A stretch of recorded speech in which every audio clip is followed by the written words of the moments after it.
How can Vandy's unique offensive line strategy help the offense be more effective?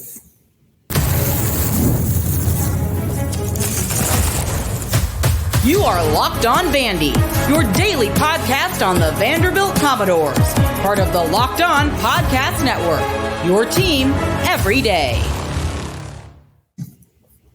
Welcome into the Locked On Vandy podcast on the Locked On Podcast Network. I'm your host, Corey Burton. Thanks for making Locked On Vandy your first listen every day. We're free and available wherever you get your podcast and on YouTube as a part of the Locked On Podcast Network, your team every day. Today's episode is brought to you by FanDuel. Make every moment more. As the playoffs wind down, the sport stops sporting like we want them to. But this summer, FanDuel is hooking up all customers with a booster bonus daily. That's right. There's something for everyone, every day, all summer long. So visit FanDuel.com to get started. Vandy will enter their second scrimmage of fall camp with a lot of questions to answer. Defensively, how can they affect the quarterback? Who's going to be the primary corners? And that's just the tip of the iceberg there. On offense, can they limit the mistakes? Can they take care of the ball? This will likely be the final chapter of the quarterback race. However, Vandy has a unique strategy with their offensive line that could help not only the quarterbacks, but the offense as a whole be more effective. So there was an article about this on 247. So shout out to Robbie Weinstein on 247, Vandy 247. And it talked about Vandy's new offensive line strategy. It's unusual because it's not common. It's something that I've seen before in listening to coaches' clinics, being a high school coach. I've gotten a lot of techniques over the years and a lot of different methods of how you utilize your personnel on the offensive line. So there's a lot of different ways to do it, but the standard way is obviously your left tackle's a certain way, your left guard's a certain way, your center, your right guard, your right tackle, they kind of just stay in those spots. And like you try to personnel it to where like you're, the concept of the strongs and the quicks, like it's sprinkled in there, but it's your right side's usually your stronger side. Your left side's usually your quicker side most of the time. But for Vanderbilt, the strategy that they're going to use, Coach Klinakis, he's used this for like 36 years and all of his stops. I mean, this is the first time in Power 4 that he's used it since Louisville. And there was some quarterback there. He was decent at it. I think they were slightly effective with the strategy, and the quarterback was able to run the ball a little bit. I don't know. His name's Lamar Jackson. So the strategy is this. It's you have a strong side and you have a quick side, okay? And those strong side guys, the strong tackle and the strong guard, they flip based on the play. So like if you're running power into the boundary, say the ball's on the left hash and you want to run power into the boundary, you're going to put your strong guys on the left, you're going to put your quick guys on the right. So your pullers, your scoopers, things like that are going to be backside of the run on that type of scheme. Inside zone, it just depends on scouting-wise. I think that'll change every week based on how the team lines up.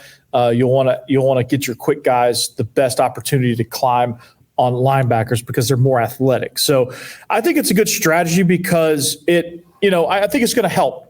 Because it's going to give these guys a chance to be effective in what they do. It's going to give them the chance to kind of play to their strengths a little bit and make sure that they can, to the best of their ability, do everything that they can. So like you're not going to ask a big strong guy to be a constant puller. Like that's not his wheelhouse.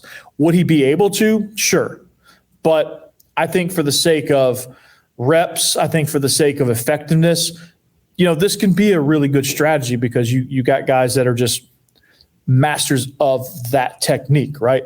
You got a guy that's an elite puller versus, on some plays you may have the not so elite puller, right? And so it's things like that kind of give you an advantage if like your personnel is kind of all over the place. If you just have the Great Wall of Vandy, then maybe this strategy doesn't really matter. But Vandy doesn't have that. Vandy doesn't have the Great Wall of Vandy where everyone across the board 6'6" and above and 305 and above, right? Like Vandy just doesn't have that on the offensive line. They've got misfits. They've got transfer portal guys. They've got really big guys. They've got lean guys, short guys, things like that. Like G5 guys that want an opportunity to perform at the next level. So it's really just more of like a niche-based strategy, really.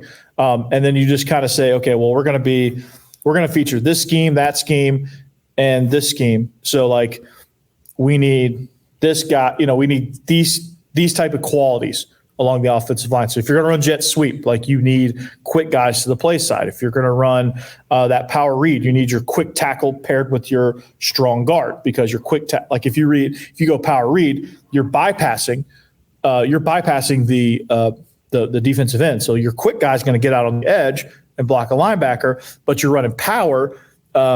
So your strong guard needs to be there. So it's not always going to be strong tackle, strong guard traveling together. You may have your quick guard with your power tackle, because maybe you're pulling and or maybe you're blocking down, and maybe you're pulling or whatever. Maybe you're running a pin and pull scheme to where like you want your quick guard to the play side, because he's going to be the guy at the first level attack, and your strong guard, he's going to have to pull a little bit, enough to be able to like just pull around to the A gap on the pin and pull scheme. So it's just going to be based on what fits our personnel and who's where. So like, and these guys can also be interchangeable. Like if you have a quick tackle and he needs to sub in, he's going to learn both quick positions, right? Because what if we need to sub? He's an athletic guy. He can pull. He can do whatever. He may go in at guard, like a Gunnar Hansen might be your quick tackle. So he may be able to go in at quick guard at times, like especially if it's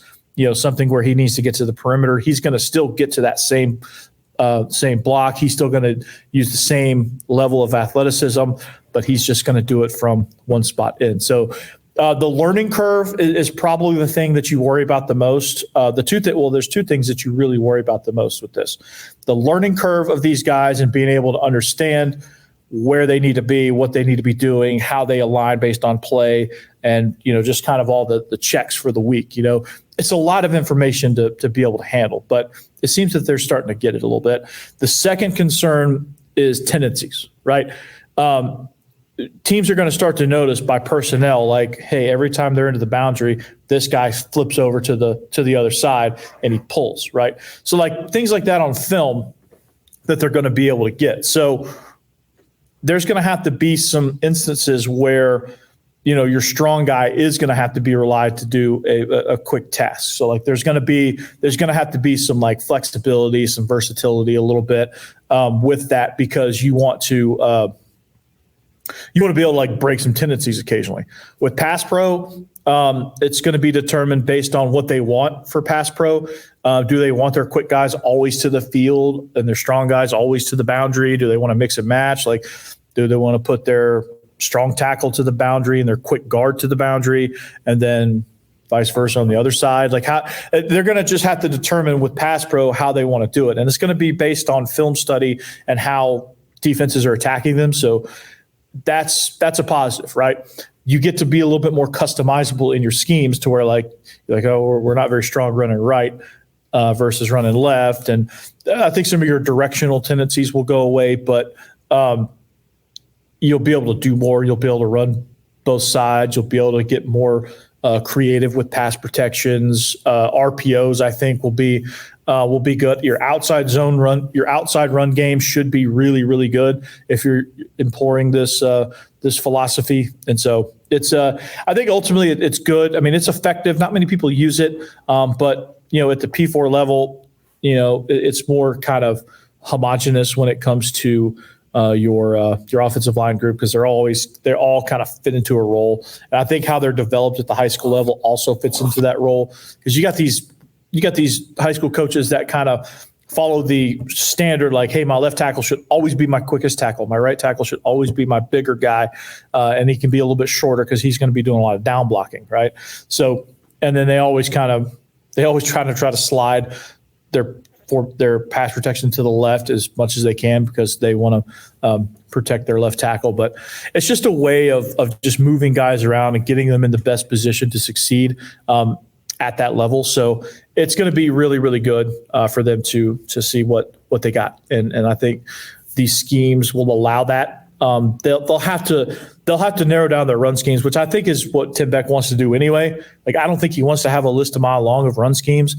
I think the formations and the looks will present that way. But I think it's going to be very simple run schemes that he's going to feature, and then just kind of base everything on look, motions, and then some window dressing on the outside, like RPOs, screens, things like that, to make it kind of hidden a little bit. So I'm excited about this. I can't wait to see this in practice. I honestly wasn't watching Louisville football back when Lamar Jackson was there. I wasn't like watching them intently. I saw a couple of games, and I really wasn't. I was kind of watching as a fan, so I really wasn't paying attention to those sub patterns and how they go. But now that I know this is a thing, I'm gonna look for it. I'm gonna see kind of how it goes. I think it should improve our run game a lot, which is what we want. I think it should improve the quarterback. I think it should help the quarterback a lot because that's kind of the thing. Like, you have to protect the quarterback. You have to give him run lanes because he's going to be involved heavily in the run game. So like you have to do things that help the quarterback position so that the quarterback can help the rest of the group. Everything kind of falls in line after that. So great strategy here. Robbie Weinstein, that's a great piece there on Vandy 247. If you get a chance to read it, it's really, really good. And it's really a unique thing to kind of dive into a little bit. So anytime I can feature the offensive linemen, I will. I know they're not the quarterbacks. I know they're not. I know they don't get the recognition, but this is what we gotta give these guys some love every once in a while, right? You gotta give the offensive linemen some love because they don't get enough love. They just grind and grind and grind, and they don't get any love. So I'm gonna feature them today. That's for sure. And I'm gonna make sure I take care of those guys as much as I can. But strong side, quick side, I'm excited to see how it mixes and matches and kind of see where we're going. But offensively, I mean, there's some questions to answer in this scrimmage. I think you got to figure out how you're going to take care of the ball and just figure out how you're going to make the operation cleaner. That's like the first thing to take care of because everything builds off that. We'll talk about how they're going to do that next.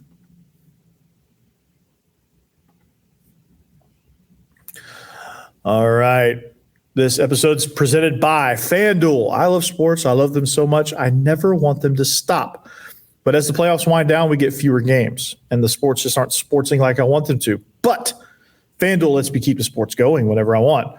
All I have to do is open the app and dream up bets anytime I'm in the mood, like UFC, Formula One, Major League Baseball, all that stuff.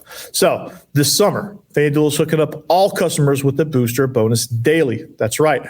There's something for everyone every day, all summer long. So head over to FanDuel.com and start making the most of your summer. FanDuel is the official sports betting partner of Major League Baseball.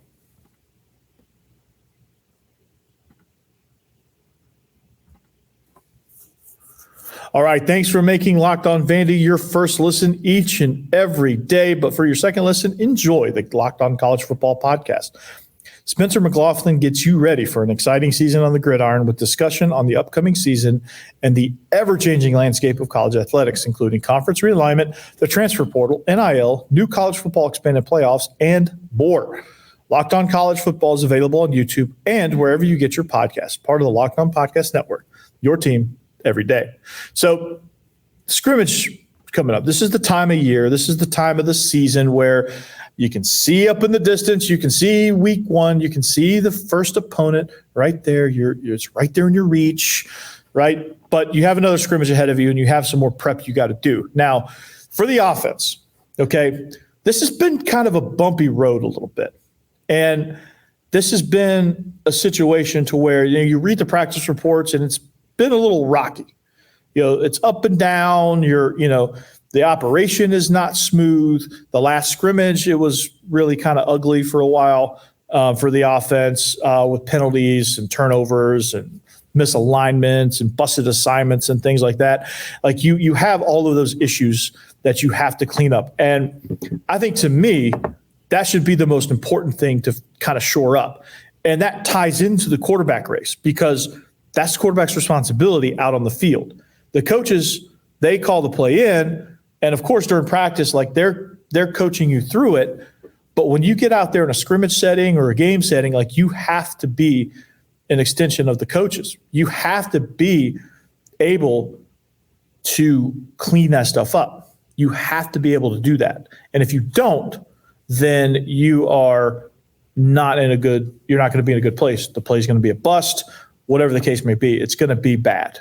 Okay. And so you have to kind of maintain that. And if you don't, things can go sideways on you in a hurry. So for this scrimmage, and they've been better in the last couple of practices, and I think it is correlated to the quarterback race that's clearing up a little bit. I mean, I think the update on that is like this will be Diego Pavia's chance to firmly grab it and officially grab the job, because he's not been named the starter just yet. I think there's some other things that they're looking at. I think they're giving Nate Johnson a chance to work through the most recent slump he's been in and see if he can pull himself out of it.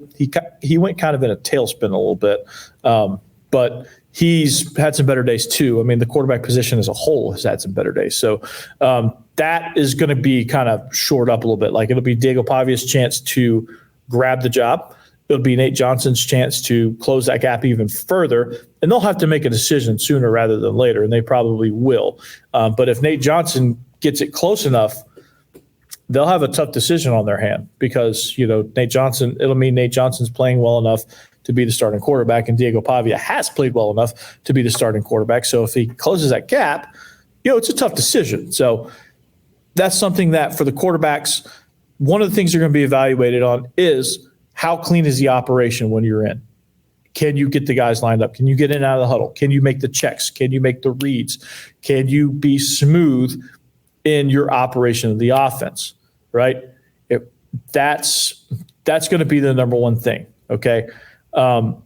It's just getting the playoff, which seems silly, but there are issues when you're learning a new system, getting the playoff. Getting guys lined up, getting guys to run exactly where they need to be, and limiting the mistakes. And then, of course, post-snap, you got to take care of the ball. So those are the answers they got to have. Take care of the ball. Backs, hold on to it. Quarterbacks, they've got to make better, smarter reads. They've got to go through their progressions. Offensive line's got to protect. And the quarterbacks, they've got to get them into good protections because Clark Lee's throwing stuff at them. From a defensive perspective, he's throwing the kitchen sink at them. They've got to be able to learn how to respond. If they can't respond, then it's going to be trouble. If they can't respond, then these quarterbacks aren't going to be effective. And if the quarterbacks can't respond, it's ball game, man. Like you can't rely on that stuff, man. You can't, like your defense can get you out of some jams, and the defense will be expected to. Every once in a while, the offense is going to put them in a bad position. That's just football. That happens to everybody, everywhere, all the time, from Georgia all the way down to Army. Your offense is going to put your defense in a really tough spot. And your defense, if they respond, it's usually, the offense responds likewise and ends up playing well the rest of the game. If the offense keeps putting the defense in a tough spot, that's when the dam breaks. That's when the defense just can't hold on. So they've got to be clean. They've got to stay on schedule. So they can't take pre-snap penalties. They can't afford to be in 2nd and 10. They're not good in 2nd and 10 right now. And then 3rd and 10 especially. Like you get behind schedule right now. Vandy's just not where they need to be to get back on schedule. That's what the quarterbacks are going to have to do. So the quarterbacks get in and out of the huddle, stay on schedule, and show that you're able to get you back on schedule. So like if you have a negative play on first down, can you get us back on schedule or as close as you can? Can we get a first down when it's 1st and 15? Can we chew up the yards? Can we do the things that we need to do to be able to move the ball and move the chains?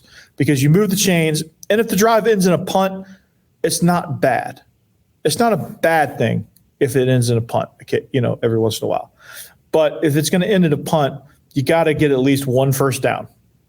If you just go 3 and out, 3 and out, 3 and out, 3 and out, 3 and out, then that's not good. But like you move the ball, you get in a scoring position, even if you're low scoring for now, if you're controlling the clock, that's good. That's a good thing. Now, eventually you want to score points, obviously, but you want to control the clock and get in the habit of that because it makes, time of possession. The team don't have time to score, then it doesn't matter. So they've got to figure out how to get first downs and then how to turn those first downs into chunk plays and turn those chunk plays into explosives. And those explosives will go for 6. And that's going to be the progression of the offense. Like they've got to learn how to get first downs. That's the first thing. Just get first downs. Okay? Because first downs eventually equal into the end zone. And that's something that they didn't do a whole lot of last year. And they got to do a better job of that this year. And they've got targets. They've got guys that emerge. They got red zone guys. They got to a big giant tight end in Cole Spence. They've got an athletic tight end that can match up with a linebacker or a safety that can raise some help. They've got some receivers questions they got to answer. Like they've got some personnel issues they got to answer. They've got to have some receivers step up. I think it's going to be the 2 freshmen. You're going to see a lot of them. I think they're explosive. They're electric. They're good. You're going to see a lot of that. So, but defensively, I think there's also a lot of questions they've got to answer. They're not as dire. They're different, but they got some questions to answer too. And we'll talk about those questions next. All right. This episode is brought to you by Gametime. Did you know that Gametime is the authorized ticket marketplace of Major League Baseball?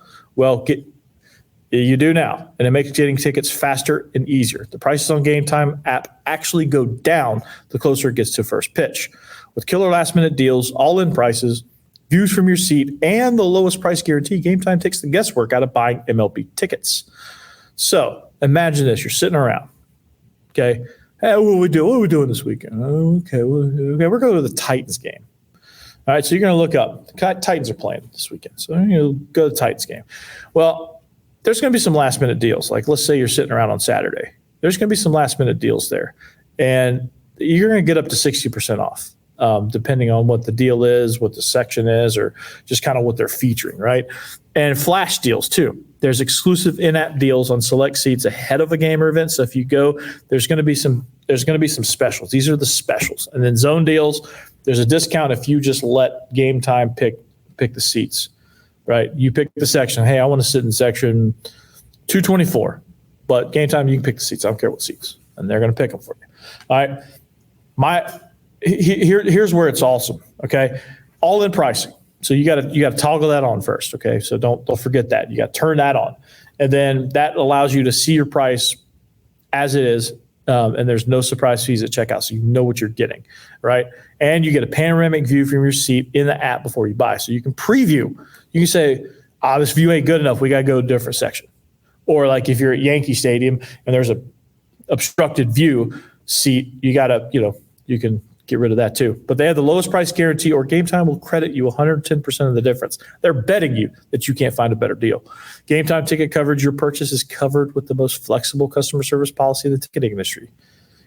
All of this should sound good. So take the guesswork out of buying MLB tickets with Gametime. Download the Gametime app, create an account, and use code LOCKEDONCollege for $20 off your first purchase.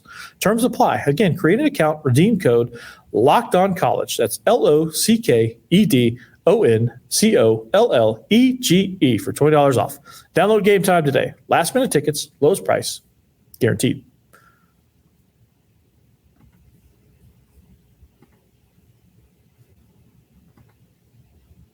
All right, welcome back. It is the Locked On Vandy podcast on the Locked On Podcast Network. Thanks for making me your first listen each and every day. Also, if you want to, you can check out Locked On SEC as well. Chris Gordy does a phenomenal job there, so you check that one out as well.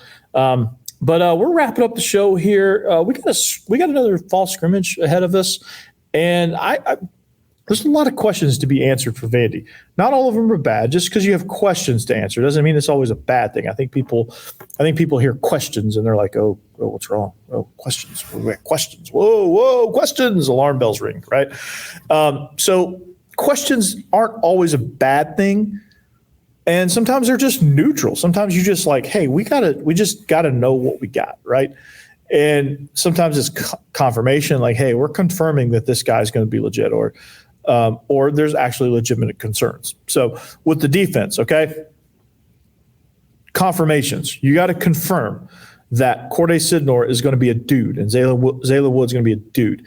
You've got to confirm that Longwell and Patterson are going to be your two inside linebackers. You have to confirm that CJ Taylor is going to be a versatile piece, right? The concern, that's not really concern, but like the question is like how we got to answer. I think they got to start drilling down on like, okay, how are we going to use our personnel? Because at the safety position, we have some unique pieces, right? So like the offensive line has unique pieces. They're going to do strong side, quick side, but in the secondary, like you have CJ Taylor, was played down the line of scrimmage last year. You have Dante Carter, who's extremely athletic, the top freshman in this class. You have Marlon Sewell that can do it. Randon Fontenette, who's probably going to be at the star position. But you got to figure out how you're going to line those guys, how they're going to contribute, what you're going to do schematically, how you're going to do the rotations. And a lot of that will be answered by film study of the opponent, and you'll get a better idea as the season goes, because different weeks will call for different combinations and different situations. So that will be kind of an ongoing thing. So you just got to kind of get an idea of like how you're going to start the season, and then you just kind of hone that down the closer you get to Virginia Tech. So that's something you got to find a cornerback. Right now, there's no number one guy. They're all making plays, and they're all getting burned. They're all that's the cornerback position in a nutshell. You get burnt, make great play. Get burnt, make great play. It's just kind of the combination of those two things. But you just got to figure out those things. You got to figure out, is Colby Taylor your number one guy? He's big, long, physical at the line of scrimmage. If you have him, maybe you can do some more press stuff, because he's going to get up there with his long arms and lock a receiver down at the line of scrimmage. Like maybe you can do some more stuff. Maybe you can do some combo coverage stuff.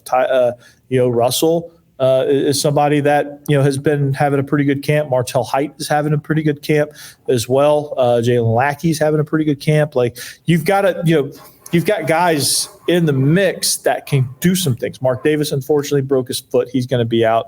And then Marlon Jones, he's having his issues too. He'll join in January. But, you just got to kind of figure out the cornerback position, like who's going to be where, what are you going to do with the coverages, things like that. Up front, you got to figure out your rotations. And a lot of that, again, like the safeties, is going to come situationally. It's going to be like, okay, well, if we're playing a heavier run team, we're going to probably do more. We're probably going to rotate the bigger guys in there. We're going to arrange them so that we have a lot of beef in the interior, so that we can clog up some of these run lanes. Against more balanced or pass heavy teams, you can get your smaller guys in there and shoot gaps and move and do all that stuff. So I think either way, these guys are going to be active, but I think you're going to see some rotations based on down and distance, based on personnel groupings, based on scouting, right? So you're going to have somebody upstairs going, okay, they're bringing in two tight ends, and then you're going to rotate your big guys.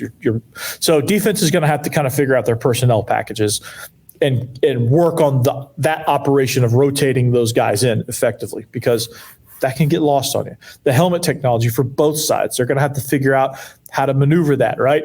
The quarterbacks are still probably learning how to operate that. And of course, I'm guessing it'll be Langston Patterson will be wearing the headset for the defense. So he's going to have to relay all the stuff, and he's going to have to be really, really good communication and getting guys lined up so that they can get lined up and play ball. So just operationally, I think there's enough to work on in the second scrimmage operationally that Vandy can use that to be like, okay, we got to nail down this operation.